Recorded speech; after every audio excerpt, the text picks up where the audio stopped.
I'm back with my second video, part B of meaning and objective of accounting. In my previous video, we have talked about the meaning and process of accounting, objective and difference between bookkeeping and accountancy. In this session, we will be discussing the parties interested in accounting information, limitations and qualitative characters of accounting. Yes, now we'll be doing the users of accounting information. इस question में ये भी पूछा जा सकता है कि which parties are interested in accounting information, right? तो कौन कौन लोग हैं जब हम अकाउंट्स बनाते हैं अपने कि हमने कितना पैसा प्रॉफिट्स अर्न किए, कितना लॉसेस में हम गए, तो बहुत सारे लोग हैं जो इंटरेस्टेड होते हैं हमारी अकाउंटिंग इंफॉर्मेशन को चेक करने के लिए। तो कौन कौन वो लोग हैं जो हमारी अकाउंटिंग इंफॉर्मेशन में इंटरेस्टेड होते हैं, उन्हें हमने दो पार्ट्स में डिवाइड किया है। The first is internal and the another is external. Internal का मतलब you know that internal मतलब जो आपकी कंपनी के अंदर ही हैं, आपके बिजनेस के अंदर ही हैं। ये इंटरनल पार्टीज वो होते हैं, वो लोग होते हैं जो हमारे बिजनेस से डायरेक्टली इन्फ्लुएंस्ड होते हैं या डायरेक्टली इंटरेस्टेड होते हैं हमारे बिजनेस में। जैसा पहला है ओनर्स। कंपनी के ओनर्स जो है वो कंपनी में पैसा लगाते हैं।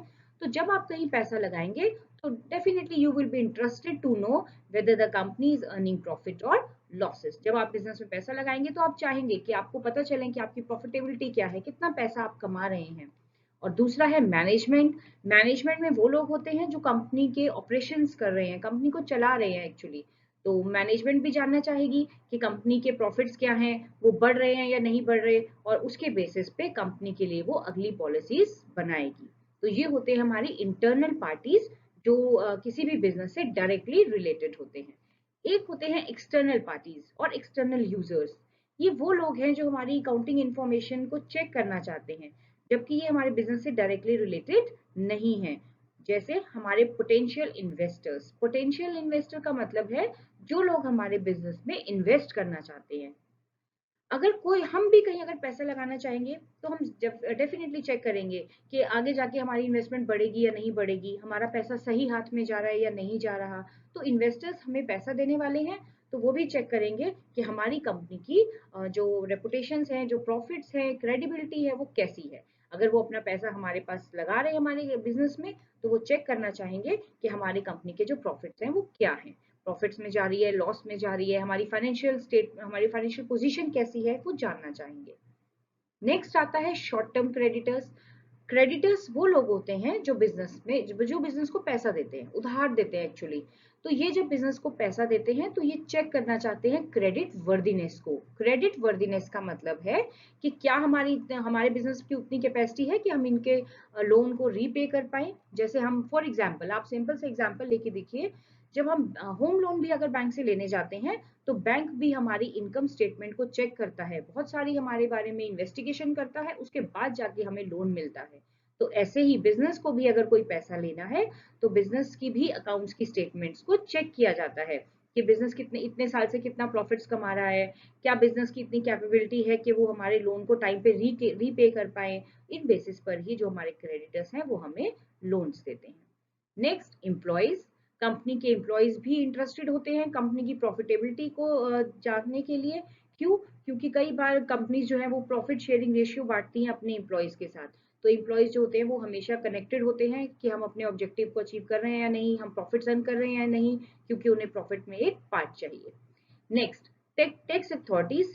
टैक्स अथॉरिटीज जो है वो जैसे नाम से ही बता रहे हैं कि ये टैक्स कैलकुलेट करते हैं। दे calculate the GST, income tax, और ये सब कैलकुलेट करने के लिए ये हमारी कंपनी के अकाउंट्स को चेक करते हैं।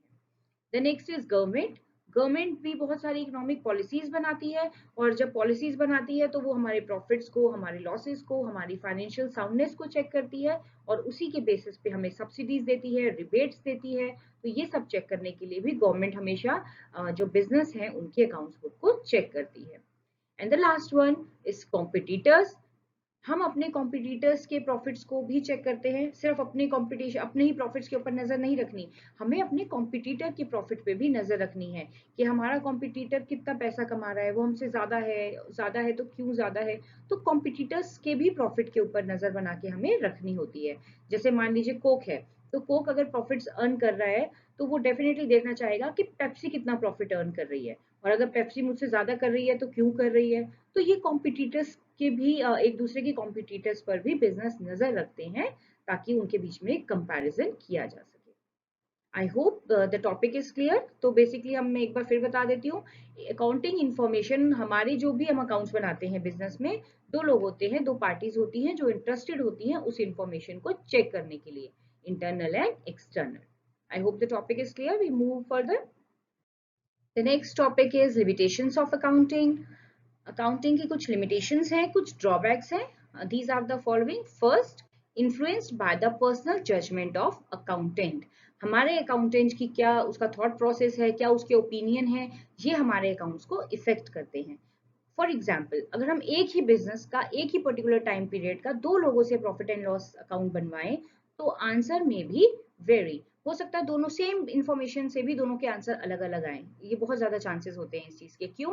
क्योंकि अकाउंट्स में हो सकता है, मान लीजिए फर्स्ट अकाउंटेंट ने जो है डेप्रिसिएशन चार्ज किया स्ट्रेट लाइन मेथड पे, और सेकंड जो अकाउंटेंट था उसने डेप्रिसिएशन लगाया डिमिनिशिंग मेथड से, तो दो सेम अकाउंटिंग इंफॉर्मेशन के आंसर्स जो है वो अलग हो सकते हैं। यानी कि हमारी अकाउंटिंग इंफॉर्मेशन पे हमारे सीए के थॉट प्रोसेस का जो है बहुत इफेक्ट पड़ता है। तो आंसर्स जो हो सकते हैं वो उतने करेक्ट हो सकता है ना हो। The next is based on accounting concepts and convention. ये जो कॉन्सेप्ट एंड कन्वेंशन है ये पूरा चैप्टर है जो हम डिटेल में बाद में पढ़ेंगे। अभी सिर्फ एक एग्जांपल लेके बता देती हूँ कि हमारा जो अकाउंट्स है वो कुछ कॉन्सेप्ट्स के ऊपर बेस करता है, और वो कॉन्सेप्ट जो है हो सकता है वो सही ना हो। जैसे एक हमारा अकाउंट्स का कॉन्सेप्ट है बेस्ड ऑन हिस्टोरिकल कॉस्ट, यानी कि जो भी हम एसेट खरीदते हैं उसको हम बैलेंस शीट में कॉस्ट प्राइस पे दिखाते हैं।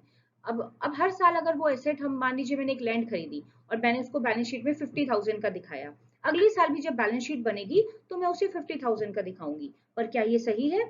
नहीं, हो सकता है उस एसेट की वैल्यू चेंज हो गई हो जिसे हम अपने अकाउंटिंग बुक्स में नहीं दिखा रहे। तो जो हमारी बैलेंस शीट है हो सकता है वो सही पिक्चर ना दिखा रही हो। राइट, तो यह एक और लिमिटेशन हो गई इसकी। Third is incomplete information. जो भी हमारी अकाउंटिंग इंफॉर्मेशन हो सकती है वो होती है वो कंप्लीट नहीं होती, क्योंकि किसी भी बिग पिक्चर, किसी भी बिजनेस की कंप्लीट इंफॉर्मेशन हमें सिर्फ तभी मिलेगी जब वो बिजनेस शट डाउन हो जाए। एट द एंड हमें पता चलेगा कि हमने इस बिजनेस में कितना प्रॉफिट अर्न किया या कितना लॉस सफर किया। तो रनिंग बिजनेस में अगर हम प्रॉफिट एंड लॉस निकालते हैं तो वो बिजनेस की कंप्लीट पिक्चर को शो नहीं करता। Next, omission of qualitative information. जब हम अकाउंटिंग इंफॉर्मेशन करते हैं तो हमने एक फीचर पढ़ा था अकाउंट्स का कि अकाउंट्स में हम सिर्फ क्वांटिटी को कंसीडर करते हैं, यानी वो सारी चीजें जो मनी में मेजर की जा सकती हैं अकाउंट्स में सिर्फ उन्हें इंक्लूड किया जाता है।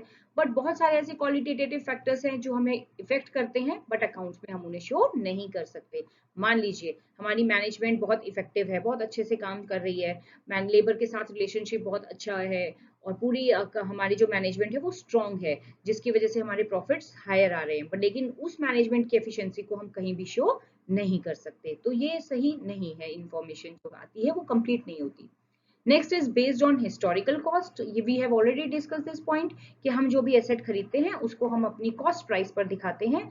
तो हमारे अगर हम हर साल उसी प्राइस पर उसको दिखाएंगे तो हमारा जो बैलेंस शीट है वो करेक्ट पिक्चर शो नहीं करेगी। Next is affected by window dressing. Window dressing का मतलब होता है अकाउंट्स की बुक को सजाना। सजाने का मतलब ये नहीं है कि हमने उसके ऊपर चांद सितारे लगा दिए, सजाने का मतलब ये है कि हमने उसमें हायर प्रॉफिट्स दिखा दिए। क्रेडिटर्स जब हमें या फिर बैंक हमें लोन देने आएगा तो वो हमारी इनकम को चेक करेगा। राइट, तो हम धोखा भी दे सकते हैं। हमारे अकाउंटेंट जो है हो सकता है कई बार गलत इंफॉर्मेशन दे दे, मिसलीड करे हमारी इंफॉर्मेशन। तो विंडो ड्रेसिंग का मतलब है अकाउंट्स की बुक में गलत तरीके से प्रॉफिट्स को ज्यादा करके दिखा देना ताकि लोग हमारे बिजनेस में इन्वेस्ट करें। तो हमें वो विंडो ड्रेसिंग जो है हमारे अकाउंट्स के बुक में हो सकता है। Next is unsuitable for forecasting. Forecasting का मतलब जो भी अकाउंटिंग इंफॉर्मेशन है वो पास्ट पर बेस्ड है, वो पुराने एक्सपीरियंसेस है हमारे, और इसके बेस पे हम अपना अगला प्लान नहीं बना सकते। तो फोरकास्टिंग के लिए हमारी अकाउंटिंग इंफॉर्मेशन जो होती है वो उतनी रिलायबल नहीं होती। I hope these limitations are clear to you. बहुत कम पूछा जाते हैं थियोरेटिकल क्वेश्चन अकाउंट्स में, बट स्टिल जब हम अकाउंट्स पढ़ रहे हैं तो हमें एटलीस्ट पता होना चाहिए कि हमारे अकाउंट्स की लिमिट्स क्या हैं। तो these were the limitation. Next is qualitative characteristics of accounting information. इसका मतलब ये है कि हमने देखा कि अकाउंट्स में बहुत सारी हमारी ड्रॉबैक्स हैं। एक अच्छा अकाउंटिंग इंफॉर्मेशन सिस्टम क्या होगा, हमारे अकाउंट्स कब अच्छे बनेंगे, तो these are the following characteristics. The first, reliability. हमारी जितनी भी अकाउंटिंग इंफॉर्मेशन है वो रिलायबल होनी चाहिए। रिलायबल मतलब हम उसमें जो फैक्ट्स एंड फिगर हैं वो सही होने चाहिए और उसको हम इजीली वेरीफाई भी कर सके। वेरीफाई का मतलब होता है चेक करना, supported by some document. For example, आप कहीं से शॉपिंग करके आए 50,000 की, तो आपके पास उसका बिल होना चाहिए। ऐसे ही बिजनेस में जो भी अकाउंटिंग ट्रांजेक्शन रिकॉर्ड की गई, सेल की, परचेज की, वो these all transaction should be supported by some documents. कुछ डॉक्यूमेंट्स उसको सपोर्ट करने चाहिए। कोई भी अगर चाहे तो वो चेक कर सके कि ये 50,000 कहाँ से आया है, तो हमारे पास उसका बिल जरूर होना चाहिए। Next, relevance. अकाउंट्स में सिर्फ रेलेवेंट इंफॉर्मेशन ही शो होनी चाहिए, इररेलेवेंट इंफॉर्मेशन शो नहीं होनी चाहिए। इसका मैं एक एग्जांपल लेती हूँ। फॉर एग्जांपल, मैंने आपसे पूछा व्हाट इज योर नेम, और आपने मुझे अपनी पूरी हिस्ट्री बता दी कि माय नाम तो बताया नहीं, आपने ये बता दिया कि मैं यहाँ रहता हूँ, इतने फैमिली मेंबर्स हैं, इतनी इनकम है। तो इतनी इन्फॉर्मेशन मुझे आपकी नहीं चाहिए। I just want to know your name, पर आपने मुझे वो नहीं बताया। तो हमारी अकाउंट इन्फॉर्मेशन ऐसी नहीं होनी चाहिए। सिर्फ रेलेवेंट और इम्पोर्टेंट पॉइंट को ही कवर करना चाहिए। द नेक्स्ट इज अंडरस्टैंडेबिलिटी, यानी हमारी जो अकाउंटिंग स्टेटमेंट है वो इस तरीके से, वो लॉजिकल मैनर से प्रेजेंटेबल होनी चाहिए, so it is easy for others to understand. Next is compatibility. Comparison, जब भी हम बिजनेस करते हैं तो कंपैरिजन होता है। किसके बीच में कंपैरिजन? हमारा खुद से कंपैरिजन और हमारा अपने कॉम्पिटिटर से कंपैरिजन। खुद से कैसे कंपेयर करेंगे हम? डेफिनेटली, अगर मेरे, मान लीजिए आप एक स्टूडेंट हैं, आपके आपके पिछले लास्ट आपने यूटी दिया, उसमें आया आपके 80%, इस यूटी में आया आपके 85%, तो आप कंपेयर करेंगे ना अपने आप को कि I am better, I am 5% better, right, मुझमें 5% इंक्रीमेंट हुआ।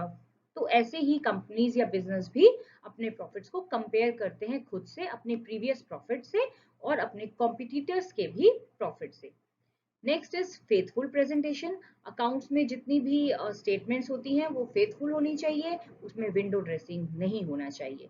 तो accounts information should be faithful and it show the correct position of a business. So the first chapter is over here. We have done almost all the topics. और ये last हमारा जो topic है ये भी theory के लिए कई बार 3 to 4 मार्क्स में पूछ लिया जाता है। So now I am complete with all the topics of first chapter. In my next video we'll be starting with the very important topic जो हमारा होगा सेकेंड चैप्टर, जिसमें हम बात प्रैक्टिकल बेस हमारा बनना शुरू हो जाएगा from the next topic. So I am over with this part and hope to see you in my next video. Thanks for watching. Bye.